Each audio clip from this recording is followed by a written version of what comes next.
우리에게 향하신 여호와의 인자하심이 크시고 여호와의 진실하심이 영원함이로다. 아멘.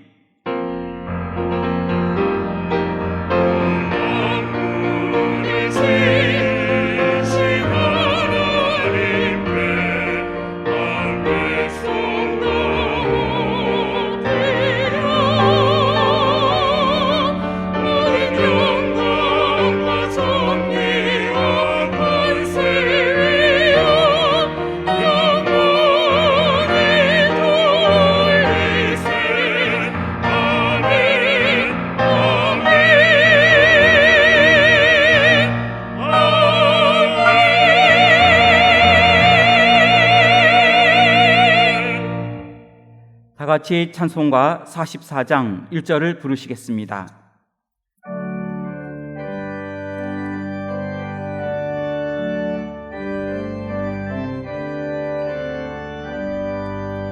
지난 일의 동안에 예수 인도했으니 주의 전에 모여서 감사 찬송합니다.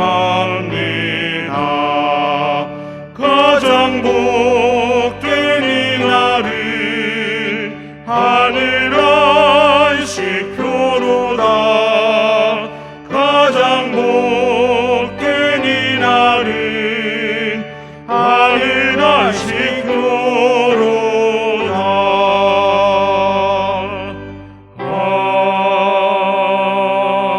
아멘.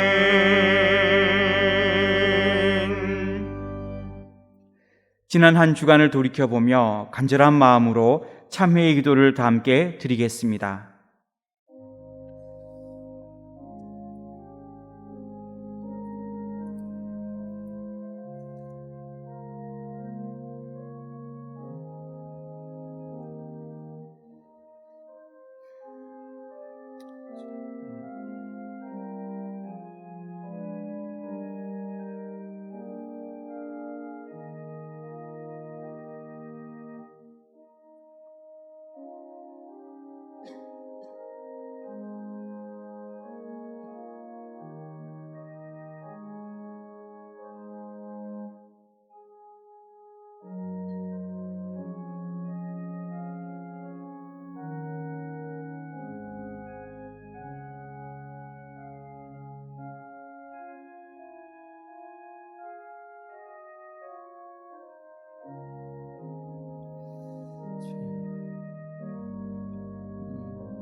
너희가 전에는 어둠이더니 이제는 주 안에서 빛이라. 빛의 자녀들처럼 행할지니라. 아멘. 성시교독은 교독문 80번 고린도후서 4장입니다. 성시교독은 교독문 80번 고린도후서 4장입니다. 우리가 이 보배를 질그릇에 가졌으니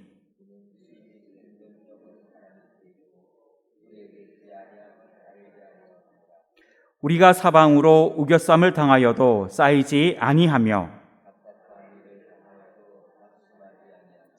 박해를 받아도 버림받지 아니하며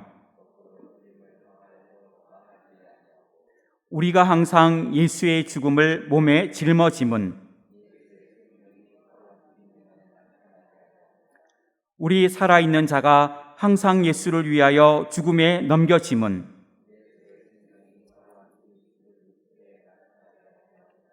아멘. 다 같이 찬송가 536장을 부르시겠습니다.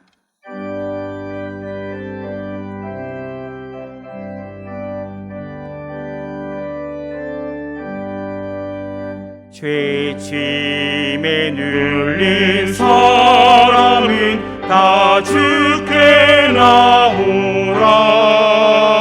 주 말씀 의지할 때에 곧 평안 얻으리.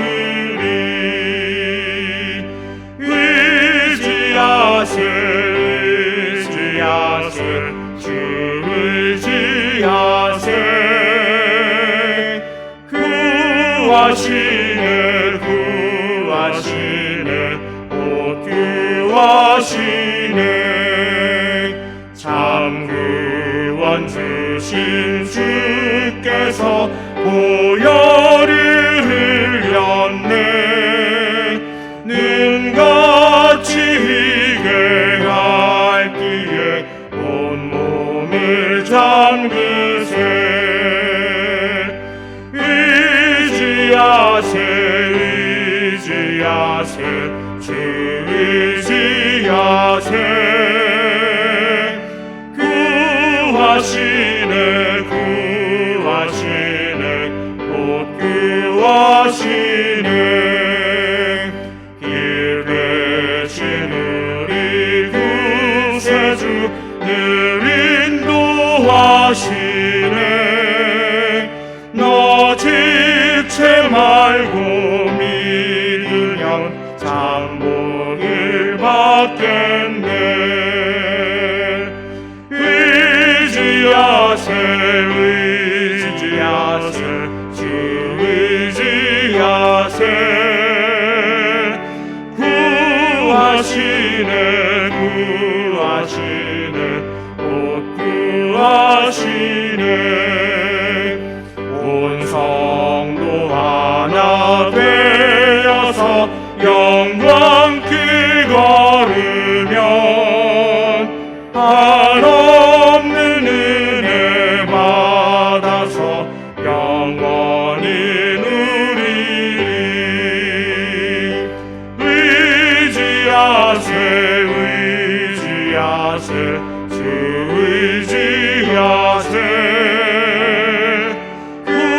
구하시네 곧 구하시네.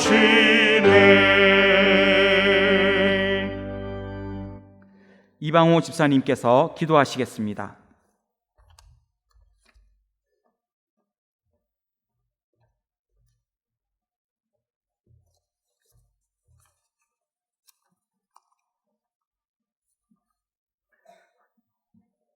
하나님 아버지, 하나님을 찬송하기 위해 지음받은 우리에게 날마다 하나님을 찬송하게 하시니 감사합니다.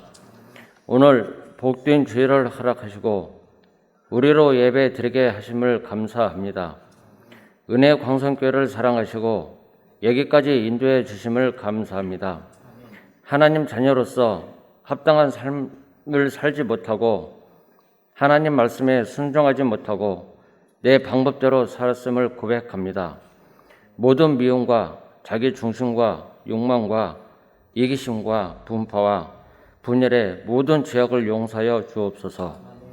하나님 아버지, 우리나라와 우리 민족을 지켜주시고 코로나 시대에 하나님이 우리에게 하시는 말씀을 깨닫는 나라가 되어서 주님께 큰 영광을 돌릴 수 있는 나라가 되게 하옵소서.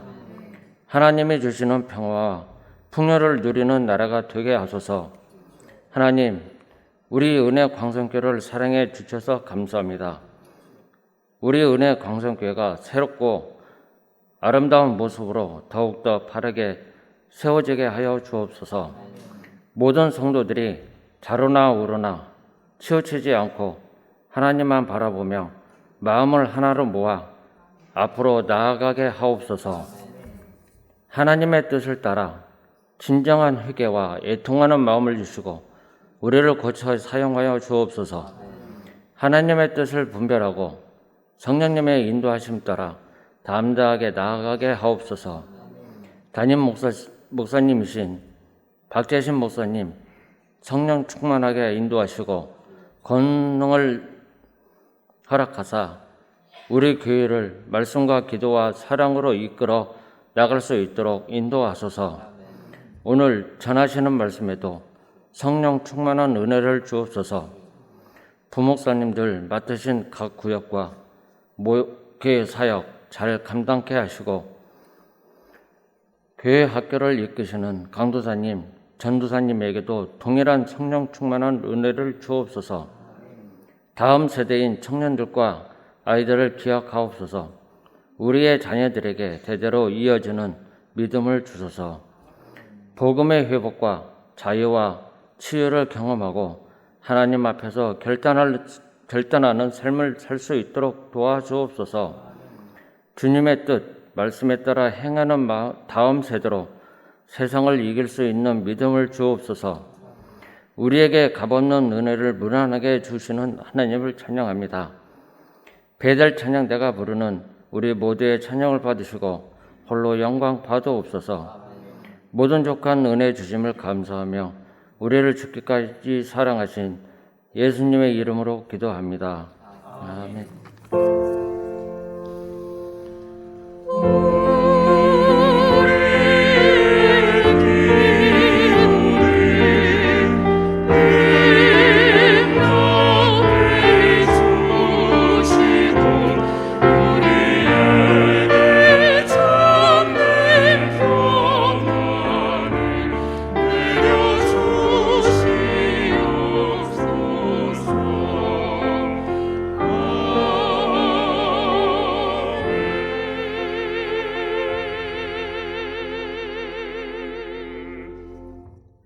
하나님의 말씀은 마태복음 10장 12절로부터 15절까지의 말씀입니다. 신약성경 15쪽입니다. 하나님의 말씀은 마태복음 10장 12절로부터 15절까지의 말씀입니다. 신약성경 15쪽입니다. 또 그 집에 들어가면서 평안하기를 빌라. 그 집이 이에 합당하면 너희 빈 평안이 거기 임할 것이요 만일 합당하지 아니하면 그 평안이 너희에게 돌아올 것이니라. 누구든지 너희를 영접하지도 아니하고 너희 말을 듣지도 아니하거든 그 집이나 성에서 나가 너희 발의 먼지를 떨어버리라. 내가 진실로 너희에게 이르노니 심판날에 소돔과 고모라 땅이 그 성보다 견디기 쉬우리라. 아멘.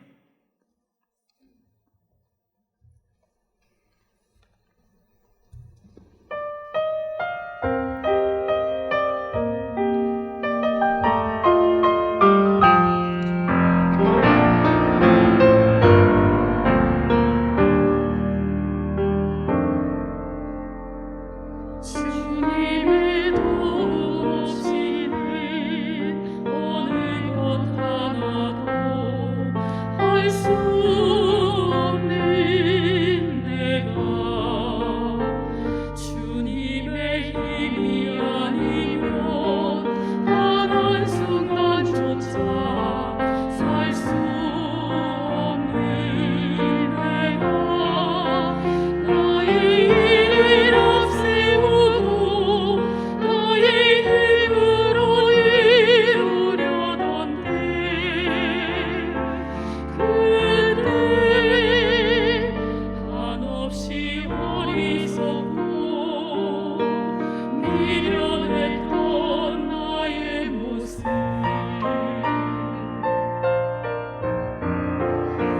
주님의 은혜 없이는 할 수 없는 내가 주님의 힘이 아니면 단 한순간조차 살 수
아멘.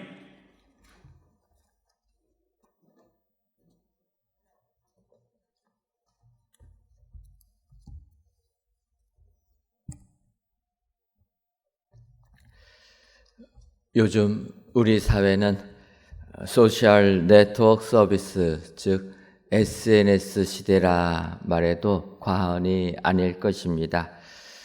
예전에는 내가 사는 생활 반경 안에 있는 사람들과 주로 교류가 이루어졌다면 이제는 인터넷의 발전으로 인해서 물리적인 생활 반경 내에 있는 사람들뿐만 아니라 나와 관계성이 별로 없어도 네트워크로 연결될 수 있는 사회가 되었다라는 것입니다.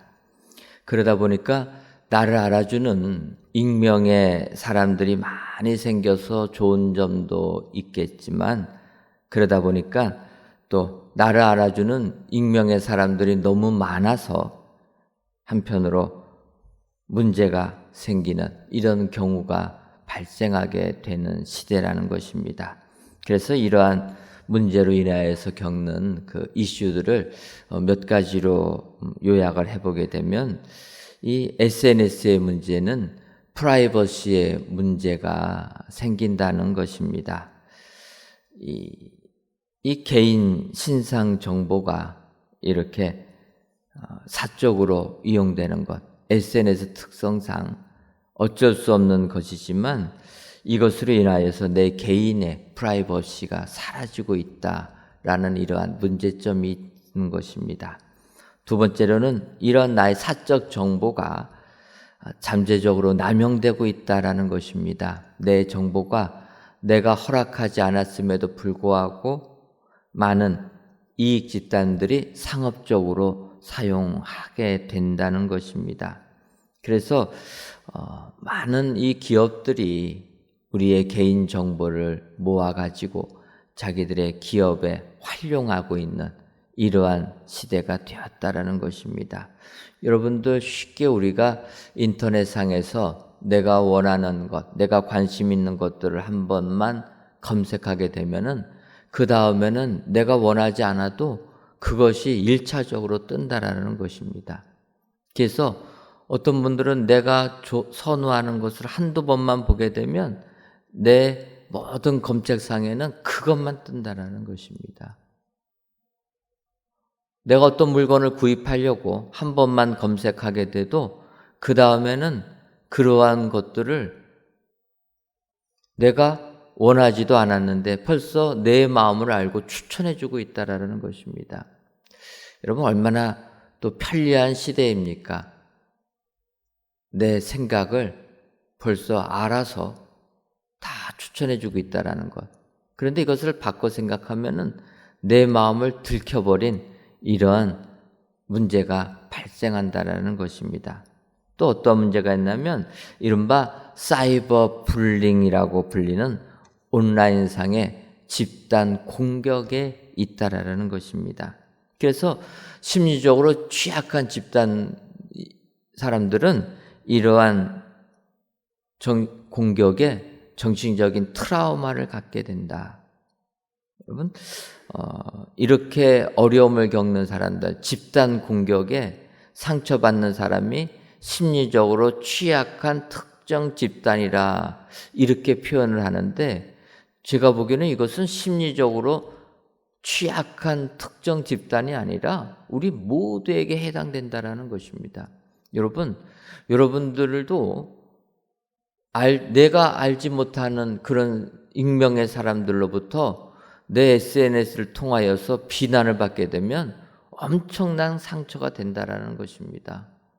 정신적으로 강하다 생각했을지라도 여러분, 나를 공격하는, 또 나를 모르는 사람이, 내가 모르는 사람인데 나를 공격하는 그런 글들을 보게 되면 이게 계속 떠오르게 된다라는 거예요. 이게 우리에게 상처가 된다라는 것입니다. 사실 SNS는 이 글로 쓰는 것입니다.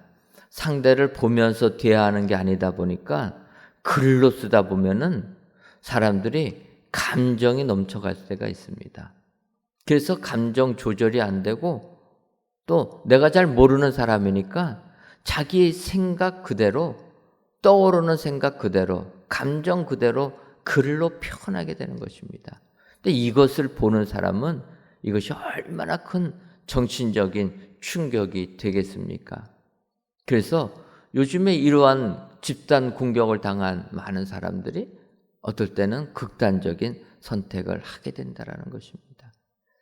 예전 같으면은 인기 스타들이나 이러한 악플로 인하여서 고통당한다 느끼는데, 이제는 인기 스타가 아니라 우리도 이런 공격을 당할 수 있게 된다는 것입니다.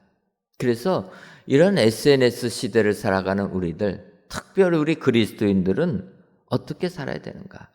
SNS의 장단점을 잘 알아서 남을 죽이는 그런 삶이 아니라 그들에게 구원을 선포하는 축복의 삶을 살아야 될 줄 믿습니다. 하나님께서 이 일을 위하여서 이 시대에 우리 그리스도인들을 불러주신 줄 믿습니다. 까닭은 2000년 전에 예수님께서 이 세상에 오셨을 때도 마찬가지로 이런 일을 행하셨기 때문인 것입니다. 오늘 본문에 속해 있는 마태복음 10장을 보게 되면 1절에 이렇게 기록되어 있습니다. 예수께서 그의 12 제자를 부르사 더러운 귀신을 쫓아내며 모든 병과 모든 악한 것을 고치는 권능을 주시니라. 예수님께서 12 사도들을 택하시고 나서 그들에게 능력을 주셨다라는 것입니다. 그래서 권능을 주시고 나서 그들을 파송하십니다. 그래서 천국이 가까이 왔음을 알려라.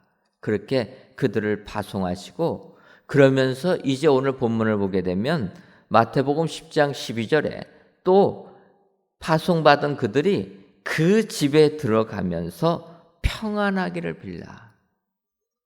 주의 사명을 받아서 천국을 전파하라. 하나님의 나라가 가까이 왔음을 외치라. 주님이 사명 준 그들에게 그들이 선포할 집에 들어가면서는 평안하기를 빌어주어라, 빌라라고 말씀하고 있다라는 것입니다. 여기서 우리 주님은 그 집의 상태가 어떠냐에 따라서 어떤 집은 평안하기를 빌고 어떤 집은 평안하기를 빌지 말라, 이것이 아니라는 것입니다.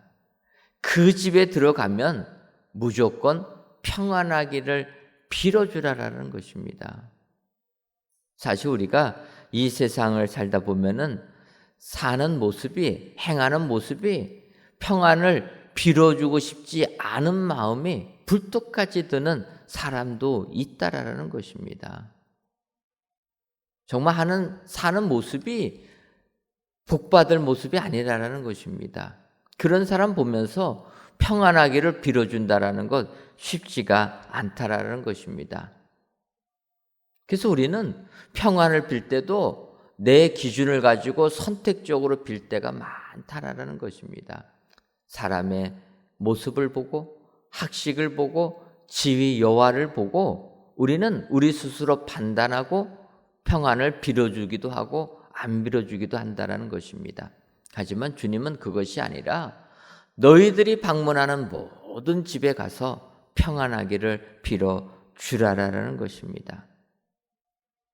왜냐하면 너희는 평안하기를 빌어주기만 하면 되는 것이고 그 나머지는 내가 다 책임져 주신다라는 것입니다. 여러분, 우리가 살고 있는 이 시대는 나를 잘 모른다고 해서, 내가 드러나지 않는다고 해서 다른 사람들에게 악플을 다는 시대가 되었다라는 것입니다. 이런 험악한 세상에서 우리들은 모든 사람에게 평안을 빌어주는 축복자가 되어야 될 줄 믿습니다. 그래서 여러분, 오늘 우리 주님은 그의 제자들을 파송하면서 평안하기를 빌어주라 명하신다라는 것입니다. 여러분, 그렇다면 우리가 왜 평안하기를 빌어야 됩니까? 먼저는 평안하기를 빌면 그 우리가 빈 평안이 그들에게 임하기 때문이라는 것입니다. 오늘 보면 마태복음 10장 13절을 보면 그 집에 그 집이 이에 합당하면 너희 빈 평안이 거기 임할 것이요 만일 합당하지 아니하면 그 평안이 너희에게 돌아올 것이니라. 이렇게 말씀하고 있습니다. 이 13절에서 상반절을 보게 되면 어느 집에 가든지 너희들이 그 집에 평안을 빌어주게 되면 그 평안이 그 집에 임하게 된다라는 것입니다. 여러분, 우리들이 빌었던 평안이 그 집에 실제적으로 임하게 되면 얼마나 기쁜 일이 되겠습니까? 우리의 말이 현실로 이루어진다라면 그것처럼 더 큰 축복이 어디 있냐라는 것입니다. 제가 처음 미국 유학 가서 제일 힘든 것은, 다 힘들겠지만 저도 마찬가지로 가장 힘든 것은 미국 사람들하고 대화하는 것입니다. 우리나라에서 교육을 받으면 문법은 잘하는데 이 회화는 아주 못해가지고 처음 미국에 가가지고 미국 사람들과 이야기하려니까 뭐 통하는 게 아무것도 없습니다. 야, 이래가지고 어떻게 공부를 할까 생각이 되고 좌절이 되는데, 제가 다녔던 신학교는 이러한 외국인들을 위하여서 영어도 가르쳐주고 또 신학도 공부해 줄 수 있는 이렇게 특혜를 주었습니다. 그 신학교 영어 공부하는 랭귀지 랩에 들어가서 이제 공부를 하다 보니까 사실 뭐 대화가 되지 않습니다. 그래도 계속 그 랭귀지 랩에 들어가서 수업을 받다 보니까 어느 순간에 미국 사람들이 제가 하는 말을 이해하고 거기에 반응을 하는 것입니다. 저는 그것을 보고 너무나 충격을 받고 깜짝 놀랐습니다. 아무리 이야기해도 이 미국 사람들이 제 말을 못 알아듣고 반응할 줄 모를 줄 알았는데, 이게 몇 달이 지나다 보니까 이 사람들이 제가 하는 영어를 듣고서 반응했다라는 거예요. 그 반응에 제가 더 놀란 것입니다. 여러분, 내가 하는 그 말에도 상대가 알아듣고 반응만 해도 기쁨이 넘친다라는 것입니다. 근데 여러분, 우리가 빌어주는 평안이 그 집의 실체가 되어서 이루어진다라면 얼마나 큰 기쁨이 임하겠습니까? 여러분, 이것이 우리에게는 축복이 되는 줄 믿습니다. 그래서 주님은, 우리 예수 믿는 사람들은 그 말에 권세가 있기 때문에 세상 무엇을 하든지 간에 평안을 빌어주라고 명하시는 것입니다. 왜냐? 평안을 빌으면 그 빈 평안이 그들에게 임하기 때문이라는 것입니다. 여러분, 만약에 우리가 저주를 하게 되면 어떻게 됩니까? 저주가 그 집에 임하게 되면은 얼마나 주님 앞에 죄송한 부분입니까? 그래서 우리는 평안을 빌어야 될 줄 믿습니다. 언어 생활에 신중에 신중을 기하면서 남이 잘 되도록, 남이 축복받도록 평안을 빌어주는 그 삶이 은혜의 삶이 되는 줄 믿습니다.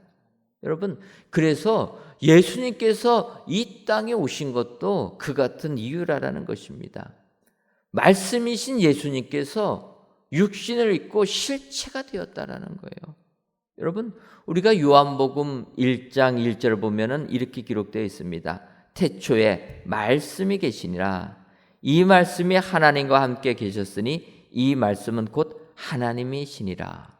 여러분, 태초에 말씀이 계셨다 얘기합니다. 근데 여러분, 이 말씀이라는 것은 소리라는 거예요.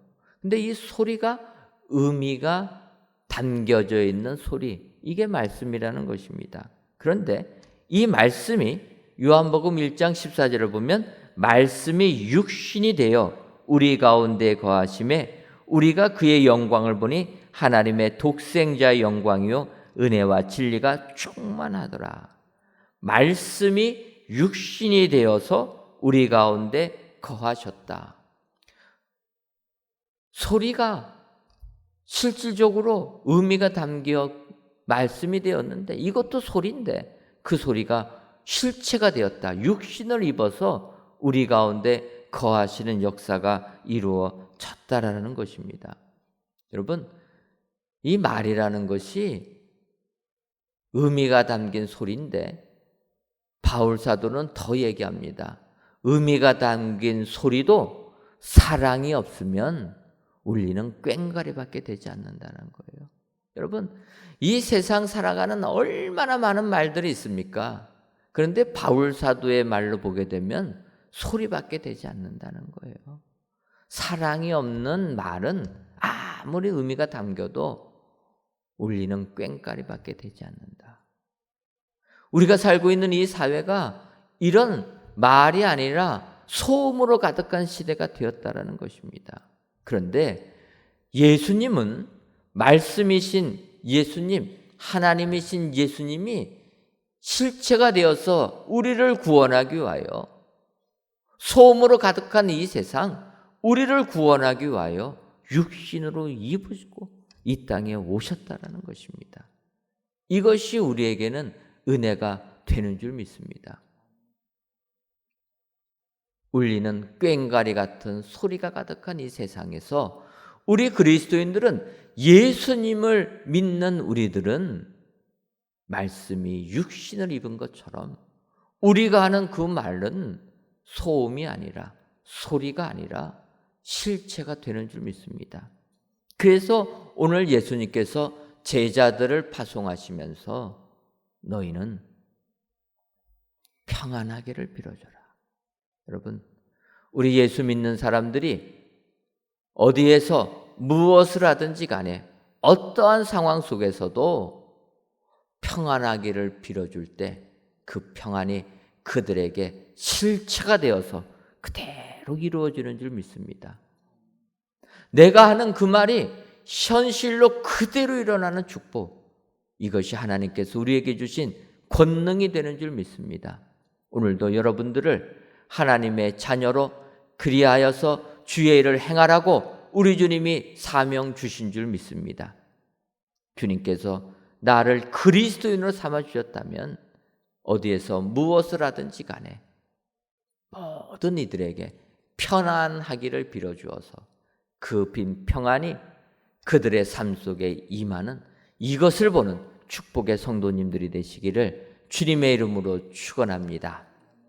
다음으로 우리가 어디에서 무엇을 하든지 간에 평안하기를 빌어줘야 되는 이유는 우리가 빈 평안이 우리에게 되돌아오기 때문이라, 이렇게 말씀하고 있습니다.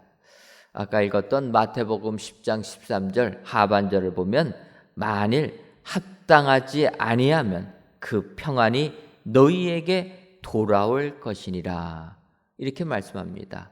우리 예수 믿는 사람들에게 어디에서 무엇을 하든지 간에 세상에 나가서 평안하기를 빌어줘라. 평안하기를 받을 합당할 사람이면 그 평안이 그 가정에 임하게 되고, 두 번째로 만일 합당하지 아니하면 그 평안이 너희에게로 되돌아올 것이라는 것입니다. 여러분, 사실 우리가 빈 평안이 우리에게 되돌아온다, 이것은 참으로 우리에게 은혜가 되고 복이 되는 것입니다, 여러분. 그래서 이 구절을 가지고 정말 우리가 이 세상을 살면서 평안하기를 원한다면 역으로 평안하기를 계속 빌어줘야 된다라는 거예요. 여러분, 우리가 만나는 사람들마다 평안하기를 빌어주게 되면 그 만나는 사람들이 우리가 빈 평안이 그들에게 임할 수 있는 사람이 있을 뿐만 아니라 평안을 받지 못하는 사람들은 주님이 허락하지 아니하신다라는 것입니다. 그러면 우리가 빌었던 그 평안이 우리에게로 되돌아온다라는 거예요.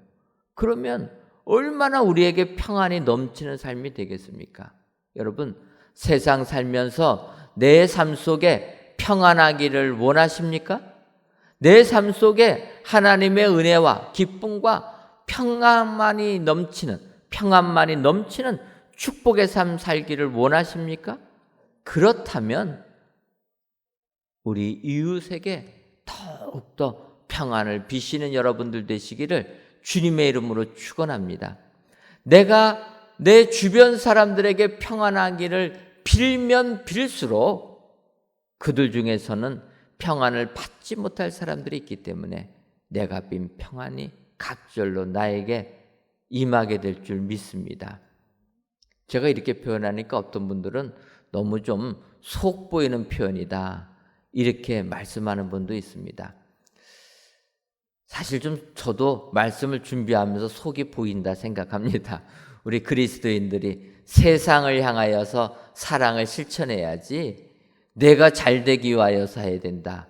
조금은 속 보이는 얘기지만 하지만 솔직히 내 삶이 평안하기가 은혜이다라는 것입니다. 남도 평안하는 게 좋지만 내 자신부터 평안이 넘치면 좋은 것 아닙니까? 이런 축복의 삶을 살려면 평안하기를 빌어줘야 된다는 거예요. 그러면 되돌아옴의 은혜가 우리에게 임하게 된다. 세상 살면서 내가 잘 되기를 원하십니까? 내 가정이 행복하기를 원하십니까? 그렇다면 남이 잘 되도록 기도해야 된다는 거예요. 남이 행복하도록 기도하게 되면 내가 빈 그 행복이 나에게 오게 된다. 주님의 말씀을 기억하셔서 내 주변 사람들에게 평안을 빌고 행복하기를 기원해주는, 기도해주는 축복의 성도님들 되시기를 주님의 이름으로 축원합니다. 어찌 보면 이것이 우리로 하여금 삶을 살아가는, 그리스도인의 삶을 살아가는 활력이 된다는 거예요. 남도 잘 되지만 나도 잘 된다. 얼마나 큰 은혜입니까? 여러분, 그래서 전도서 11장 1절을 보면 너는 내 떡을 물 위에 던지라. 여러 날 후에 도로 찾으리라. 이렇게 말씀합니다. 이 말씀을 가지고 해석을 다양하게 하지만 대부분의 학자들은 내 떡을 그냥 물 위에 던지는 것이니까 어찌 보면 버린다 이렇게 볼 수가 있습니다. 하지만 버린 것 같아도 여러 날 후에는 도로 찾을 것이다. 구제하는 삶을 사는 게 축복이라는 것입니다. 구제라는 것은 내 것을 가지고 남을 도와주는, 바꿔 말하면 엄밀하게 말하면 내 것을 버리는 일이라는 거예요. 그런데 이렇게 버리면 나중에 도로 찾게 된다는 겁니다. 그래서 우리는 이러한 삶을 살아야 된다는 거예요. 축복이라는 것이 되돌아오기 때문에 항상 복을 빌어주는 사람이 돼야 된다는 것입니다. 여러분, 예를 들면 구약 성경에 다윗 왕이 나오게 됩니다. 이 다윗, 압살롬의 반역 때문에 한순간에 쫓김을 받는 신세가 되었습니다. 아들 압살롬이 아버지 다윗을 죽이겠다고 반란을 일으킨 것입니다. 그런데 얼마나 백성들의 마음을 주도 면밀하게 다 빼앗아 갔는지 다윗왕을 따르는 사람이 한순간에 소수가 된 것입니다. 그래서 다윗이 급해가지고 다윗왕이 먼저 자기를 따르는 소수의 신하들에게 이야기합니다. 빨리 도망가자. 여기 머뭇거리다가는 압살롬 군대에 우리가 다 못살 당할 것이다. 그래서 급하게 다윗왕이 신하 약간 명을 데리고 도망을 떠나게 됩니다. 그러니 얼마나 힘들고 어려웠겠습니까? 뭐 귀중품이라도 뭐 하나 챙겼겠습니까? 한순간에 죽음을 당하는 순간이라. 그래서 그들이 그냥 밤새도록 도망을 갑니다. 그래서 마하나임에 도착했을 때 얼마나 힘들고 배고프고 피곤하고 어려웠겠습니까? 그때 길르앗 사람 바르실레가 성경을 보게 되면 이렇게 지치고 힘든 다윗과 그의 군대들에게 침상과 대야와 질그릇과 밀과 보리와 밀가루와 볶은 곡식과 콩과 팥과 볶은 녹두와 꿀과 버터와 양과 치즈를 가져다가 다윗과 그의 군대들에게 주었다. 백성들에게 주었다. 이렇게 얘기합니다. 바르실레가 갖다 준 것을 성경을 보게 되면 잠자리부터 시작해서 먹을 양식을 아주 골고루 잘 챙겨서 다윗 왕에게 주었다라는 것입니다. 근데 여러분, 바르실레 입장에서는 이것은 굉장한 결단이라는 거예요. 왜냐하면 다윗은 지금 발랑군에 의하여서 쫓김받는 신세라는 것입니다. 발랑군에게 싸우지도 못하고 쫓겨가는 이러한 사람들 불쌍하다고 도와주게 되면 나중에 발랑군이 와가지고 너 다윗과 함께 앉아라 해갖고 그들도 어려움을 당할 수가 있기 때문에 쉽게 다윗과 그의 군대를 도와주지 못하는 것입니다. 여러분, 우리가 요즘에 아는 대로 아프가니스탄 사태가 바로 그런 부분 아닙니까? 미국이 아프가니스탄 테러로 했던 그 정부를 몰아내고 새롭게 정부를 구성했지만 20년간을 도와줘도 이 정부 자립할 생각도 안 하고 부정부패가 더 심해진 겁니다.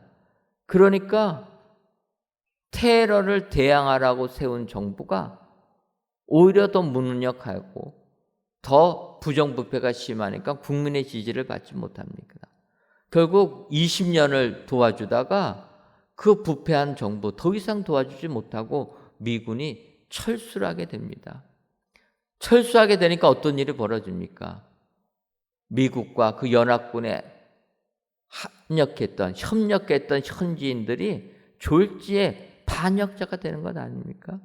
그래서 미국이 마지막 철수할 때 카불 공항 얼마나 안타까운 일들이 벌어졌습니까? 미국과 협력했던 사람들 살려고 비행기에 올라타다가 자리가 없어서 비행기에서 떨어지는 일이 있지 않습니까? 이런 참혹한 상황이 벌어진 게 아프가니스탄 현실이라는 거예요. 왜 그렇습니까? 미국에 협력했기 때문에. 새롭게 정부가 들어오면 자기들을 죽일까 봐 그렇게 도망간다라는 것입니다. 아마 바르실레 입장도 마찬가지였을 것입니다. 내가 다윗과 그 쫓겨가는 그 사람들, 힘없는 도망가는 그들 도와줬다가 내 집안도 멸망당할 수 있을 것입니다. 하지만 바르실레 굶주림에 쪼들리는 그들, 피곤에 지쳐서 어찌할 바 모르는 그들을 그냥 보지는 못했다라는 거예요. 내가 어려움을 겪을지 몰라도 먹을 것이 없어서 굶주린 그들, 녹초가 된 그들을 그냥 놔두는 것은 아니라, 그래서 바르실레가 이렇게 음식을 가지고 잠잘 수 있는 침상을 가지고 그들을 공개했다라는 것입니다. 여러분, 이렇게 그들에게 공개해 줄 때 나중에 어떻게 됩니까?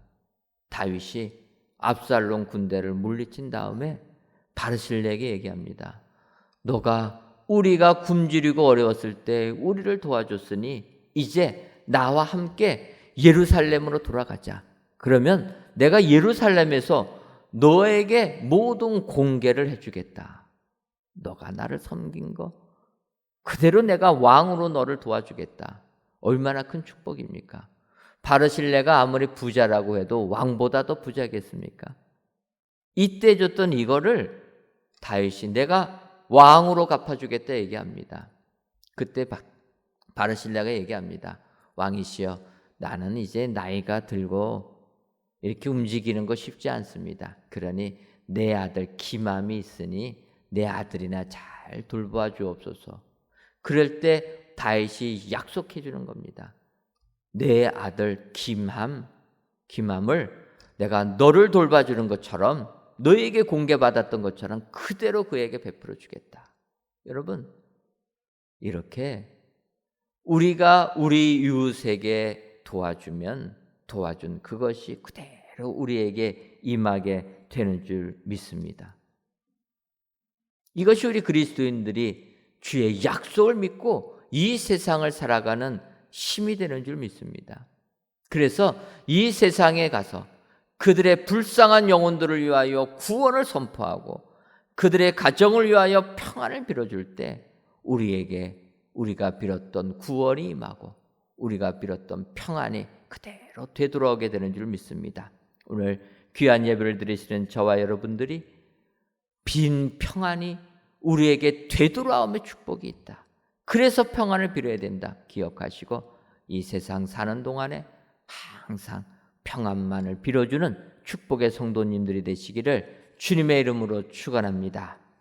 마지막 세 번째로 우리가 평안하기를 빌어야 되는 것은 심판날이 임하기 때문입니다.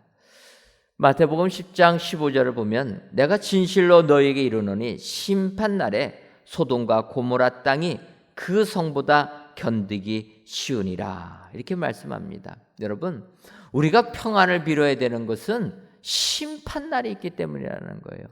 여러분, 이 마지막 우리 주님이 우리를 심판하는 그 날은 바울 사도의 이야기를 인용하면 고린도후서 5장 10절에 이는 우리가 다 반드시 그리스도의 심판대 앞에 나타나게 되어 각각 선악간에 그 몸으로 행한 것을 따라 받으려 함이라, 이렇게 얘기합니다.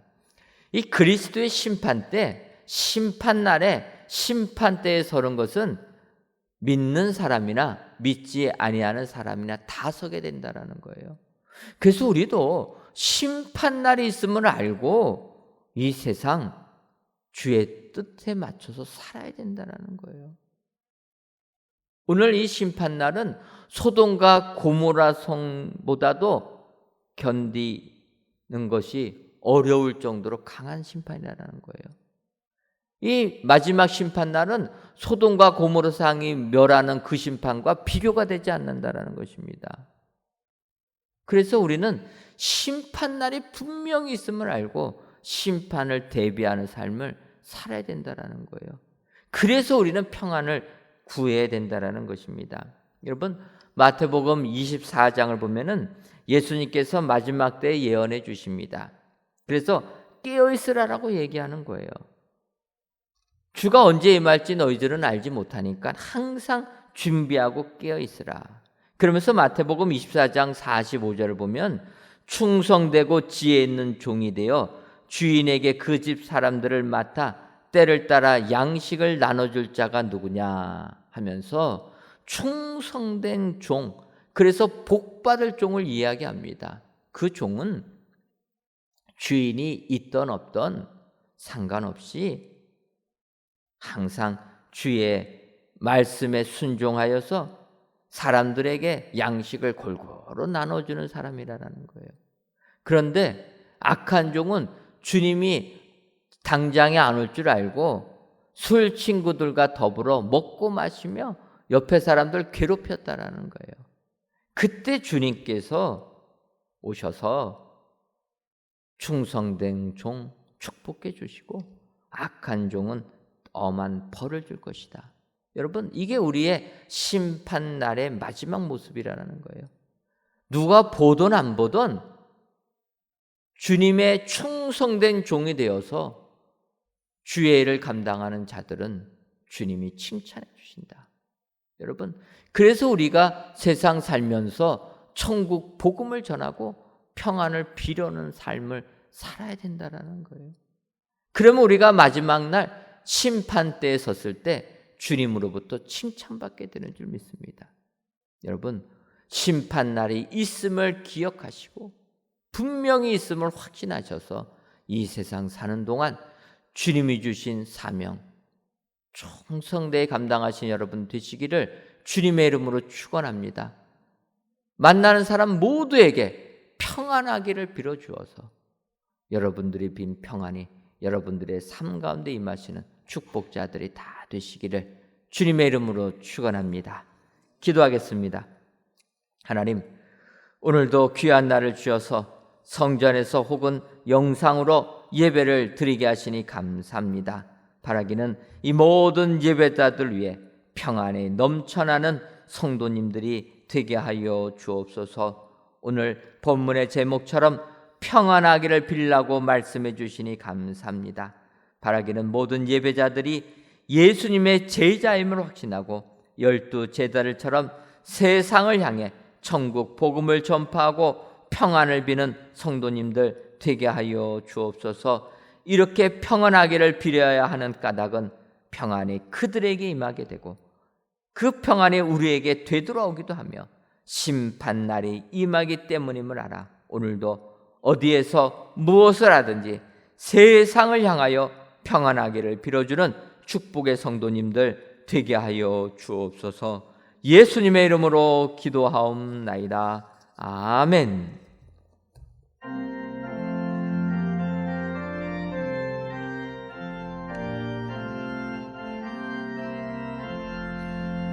나 속죄함을 받은 후 한없는 기쁨을 다 헤아릴 수 없어서 늘 찬송합니다. 나 속죄받은 후 주를 찬미하겠네. 나 속죄받은 후 주의 이름 찬미하겠네. 나 속죄함을 받은 후 내 마음이 새로워 주 뜻을 준행하면서 내 길을 걸으네. 나 속죄받은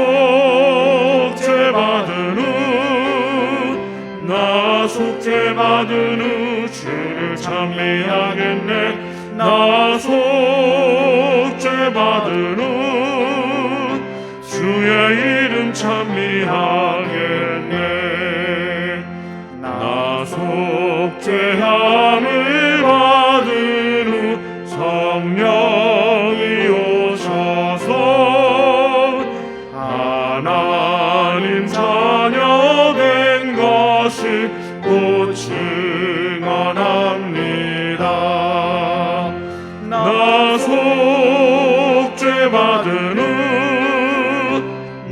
속죄받은 후 주를 찬미하겠네. 나 속죄받은 후 주의 이름 찬미하겠네. 나 속죄함을 받은 후 보혈의 공로로 내 주의 은혜 입으니 늘 평안합니다. 나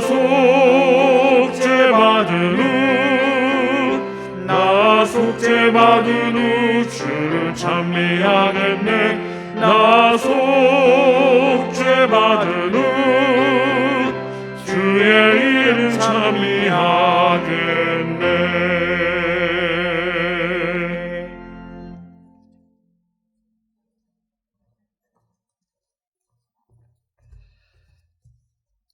하나님, 지난 주간도 교회는 기도하더라는 말씀으로 살게 하시니 감사합니다.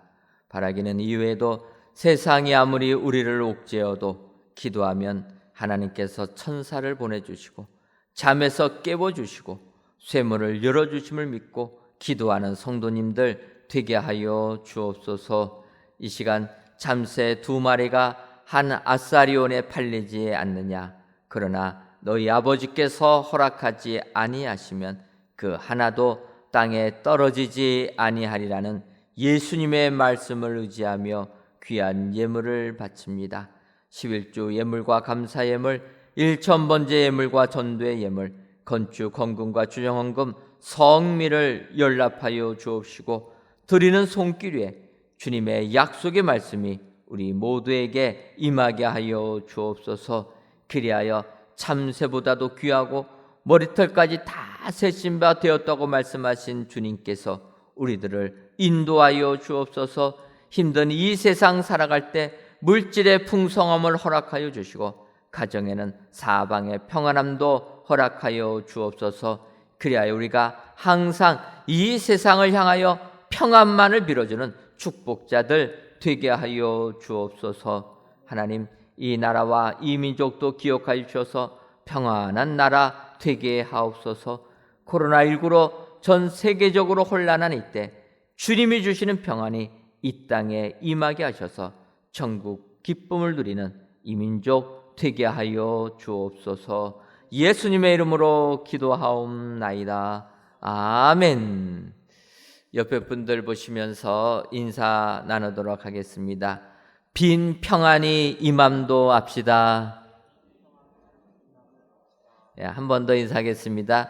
빈 평안이 되돌아옴도 합시다. 그리하셔서 여러분들 삶 속에 평안이 넘치는 축복의 성도님들 다 되시기를 주님의 이름으로 축원합니다.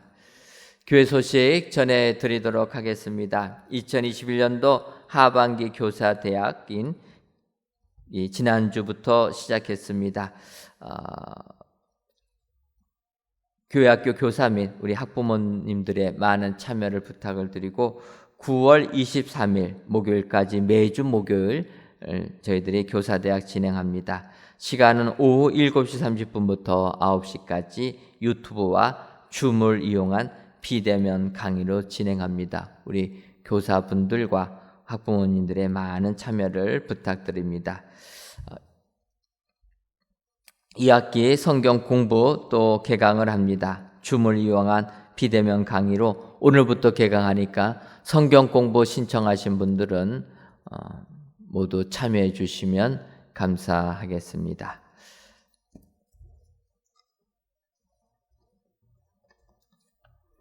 다 같이 찬송가 236장 4절을 부르시겠습니다.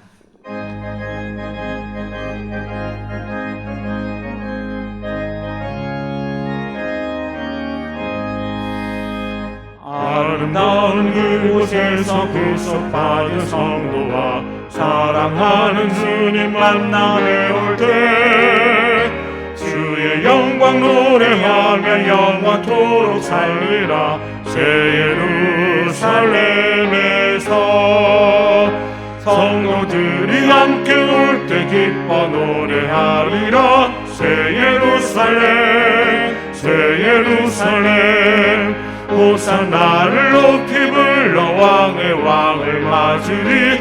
새 예루살렘에서